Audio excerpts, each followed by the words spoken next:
secondes.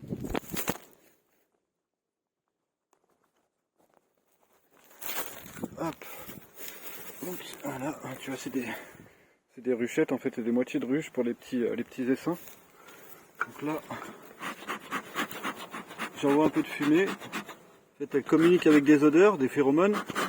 Et en gros, le fait d'envoyer un petit peu de fumée dans la ruche, ça leur évite de trop communiquer, de dire que je suis là, etc. Et surtout pour ça, c'est pas pour les endormir ou quoi que ce soit. Souvent, les gens ils pensent ça. Hop. Je vais lui enlever le toit avant. Donc là, on a une partie pareil à l'enlever. En fait, elles ont une colle, une isolation. Et en gros, ça doit être fumé comme hein. Bon. Elles ont une colle et en gros une isolation et à chaque fois il faut y décoller. Voilà. Ça c'est une nourrisseur là, on leur met du sucre des fois là-dedans quand elles sont trop faibles et elles viennent se servir. Là celles-là sont un peu particulières parce qu'on peut les séparer en deux, on peut mettre deux essaims, enfin bref.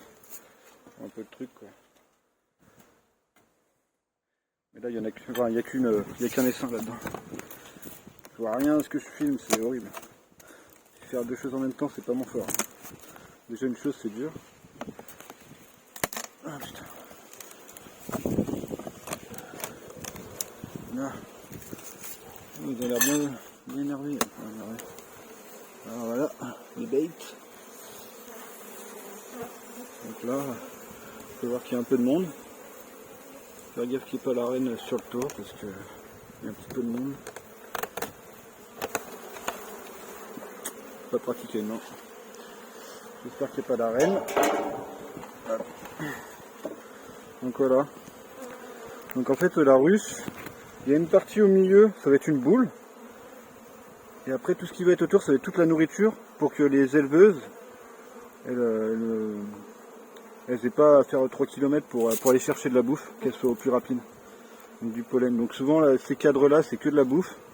Et souvent là tu as une boule à l'intérieur qui fait où il y a la pouponnière, où il y a tous les bébés abeilles, les larves, les nymphes, etc. Et les œufs.